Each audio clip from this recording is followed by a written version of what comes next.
Hello, I'm Jason and welcome to Full of Sheep. If you enjoy content that is informative and well researched, that challenges what you believe in and makes you think deeply about the world around you, then I don't know, go read a book or something. But if you like edgy humor, mediocre animations, and rich white guy problems covered by a 5-year-old having a tantrum, then you have come to the right place. I may not be the sheep you deserve, but I am the one you need right now. Welcome. On this show, we'll be covering important topics such as why you suck, why everybody sucks, and why I decided to throw away my master's degree and disappoint my parents by starting a YouTube show that no one's ever gonna watch.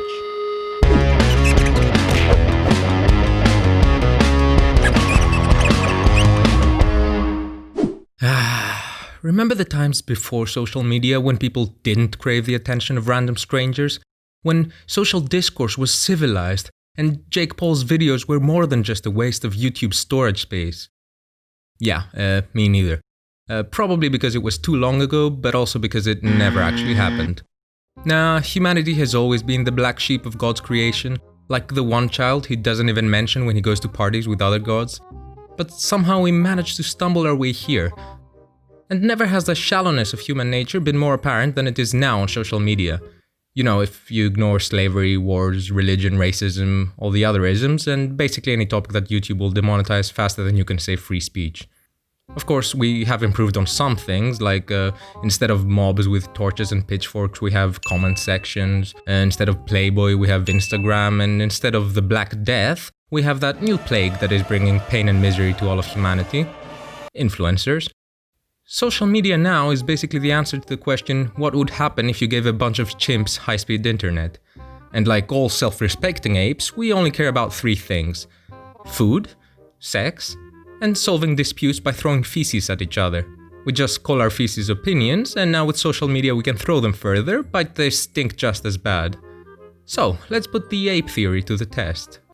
So, why would a chimp post pictures of their food?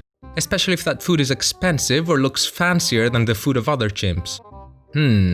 If you're a male, it shows female chimps that you'd be able to provide for them and their children, so they might be more inclined to peel your banana. If you're female, it shows males that you are capable of actually preparing that food after they inevitably fail and make a mess of the kitchen. And in both cases, more chimps might want to be your friend because you might share some of that food if, say, they help you move or something. So in that context, it makes perfect sense. But unless you collected your food by growing it out on the field for 6 months, or by chasing it with a stick for 2 hours in the middle of the Serengeti, then I'm not impressed. And last I checked, this is the 21st century, so I'm willing to bet your entire process of acquiring food involved about 5 clicks with your mouse, an awkward encounter with a delivery boy, and about 3 hours of regret. And I know what you're screaming right now. No, Jason, this is ridiculous. We take pictures of food because it looks beautiful. Pop. First of all, don't interrupt me. And secondly, what is your theory exactly that food suddenly became beautiful right around the time when social media became popular? Coincidentally, the exact same time when technology put the camera in the hands of every amateur wannabe photographer. We've literally had centuries of incredible art. The Renaissance, Realism, Impressionism, Cubism, and sure, we had a few boring paintings of fruit along the way, but where are all the Monet meatballs and the Picasso dumplings? Where are all the Shakespearean sonnets about cheesecake? Shall I compare thee to a cheesecake? Thou art more lovely and more animate. Ref wines do shake the sugar of my plate, and cake hath short an expiration date. If you think that sketch was cringy and unnecessary, good. Now you can feel as annoyed as I do when my social media feed looks like a glorified McDonald's menu. It seems like some of you take the phrase newsfeed a bit literally. There's only a few exceptions where taking pictures of food isn't a crime against humanity. Like if you go to a restaurant with 69 Michelin stars and your food looks like an alien penis, then be my guest. Or if you spend 2 hours sweating over a difficult dish that you're really proud of, then sure, post away. But when I have to arrive at every restaurant 20 minutes early because I have to account for the photo shoot, then no bueno. And if you ask most people, they deny it or they say that they only do it in exceptional cases. Really? Yeah, I'm sure there's a magical creature going around taking pictures of food and posting them on your wall while you sleep like a tech-savvy tooth fairy.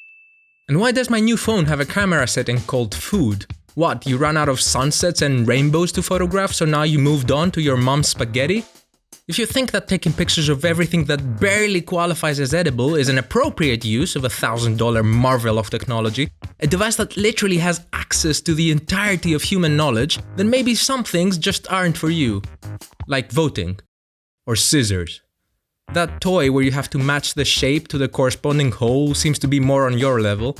Here, take it and go play next to little Donald over there, and you can both apply to humanity again in a year. So you're left with two possibilities. Either you're a talentless sheep that would post pictures of their own funeral for a couple of likes, or my chimp theory. Or both. You pick. This brings us to the second chapter of my scientific analysis, which I will call presenting. A few months ago, a friend of mine showed me this porn site called Instagram, where the whole idea is who can find the best excuse to post semi-naked pictures so that it doesn't look like you're trying to use your body for attention. So I decided to open an Instagram account, for research purposes of course, and played around a bit. So, let's look at the findings, shall we? Okay.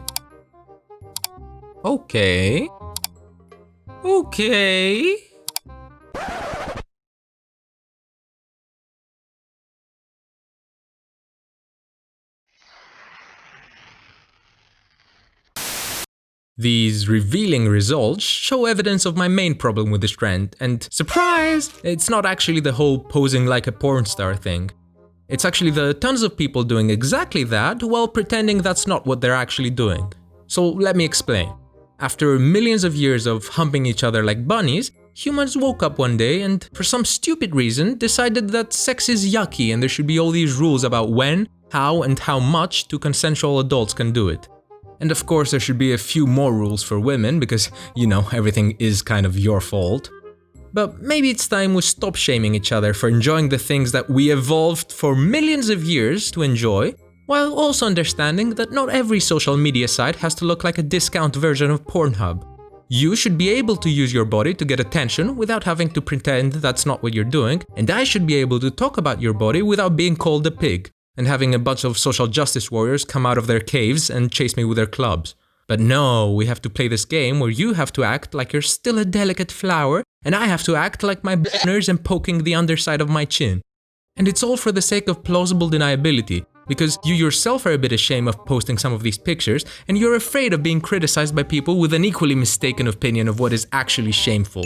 Because apparently, some of you have transcended the animalistic pleasures of sex.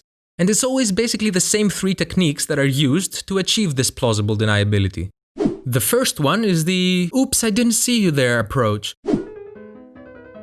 where you have someone take a picture of you while you pretend to stare far into the horizon, pondering the meaning of life, which is obviously the reason why you're clenching your butt. Now, in the very possible scenario where you don't have any friends left, presumably because they got tired of taking pictures of you all day, you can try the second method, which I call the "I forgot I have boobs" or abs. Here, the idea is for the entire picture to look like an accident. Like you didn't even notice that your boobs or your abs are right in the center of the picture. You just tried to take a picture of your face, but then your phone slipped and you happened to be wearing a low-cut shirt, and then you posted it without checking 26 times in a row. And if people are catching on, you can always switch to the final method, the influencer's bread and butter, called the activist. To pull this off, you're gonna need a tiny pinch of the social cause of your choosing. Popular choices include vegan fitness, feminism, or body positivity, about 4 cups of self-righteousness, and a high horse that you can ride. Preheat the oven at 250, throw it in for a few minutes, and there you have it. A perfect recipe for likes. You can now sit back as you raise the stock price of Kleenex and make the socks of a few teenagers extra crispy. But of course, none of that applies to you. No, that Facebook quiz clearly proved you have the IQ of Isaac Newton. You're not dumber than a sack of potatoes. Your life is perfect, like a living rendition of that 70s show, filled with friendship, laughter, and a string of relationships that come and go faster than a New Year's resolution. You don't wake up covered in drool, with one hand paralyzed from the shoulder down, trying to get out of bed like an upside-down tortoise. No, you wake up like a Disney princess and birds dress you up while you dance and sing songs about the joy of being alive. And now, the cherry on the turd cake, the creme de la crap, the only good argument in favor of the electric chair. Influencers. What the hell is that supposed to mean, influencers? To be honest, I actually didn't know what they were exactly, so I did some heavy research, but I quickly realized that there isn't an exact definition for the word. It's like one of life's greatest mysteries, like what is consciousness? Is there life on other planets? And why the hell are the Kardashians still famous? Apparently, influencers are people with the power to affect the purchasing decisions of others because of their authority, knowledge, position, or relationship with their audience. If only there was an existing word for someone who tries to exploit their name and power by promoting products for personal profit. Someone who many people actually like and respect. Oh yeah, advertiser! It's nothing new. It's literally the exact same thing that companies have been doing with athletes for decades. It's no different from those cars with more stickers than a teenager's bedroom wall. But no, because people actually started to catch up with all the tricks and dishonesty, so of course advertisers now have a bad reputation. So a bunch of boomers sat around a table and came up with this new hip and trendy sounding word for this new hip and trendy form of brainwashing, so there you have it. Influencers. Am I the only one annoyed at how pretentious this word is? As if the rest of us are like the Walking Dead, wandering aimlessly around the shopping mall, trying to decide where to waste our money, and then the divine guidance comes in the form of a melting statue from Madame Tussauds to show us the path to vitamin, water, or whatever useless garbage is now the new secret that doctors hate. Because apparently water is now too bourgeois for your eclectic palate. And the problem is not with ads in general, it's about the insincerity, about using influencers to brainwash people into buying things they don't need to impress people they don't like. Of course, ads are not always annoying or dangerous, and in many ways they are inevitable. They're like herpes or chlamydia. They're everywhere, nobody wants them, but if you want to make money from videos on the internet, there's a good chance you're gonna get some. And although chlamydia is way less intrusive, I would only choose ads when they're done correctly and honestly, which they can be. Hell, if I could, I would monetize this video faster than you can say hypocrite. But I think we both know that boat has sailed now, so I guess there's no other way. Hey guys, thanks for watching. Don't forget to like and subscribe and click the bell and leave a comment and follow me on Instagram, Facebook and Twitter and donate on Patreon and check my Amazon wishlist and click here to buy my bathwater or my used underwear and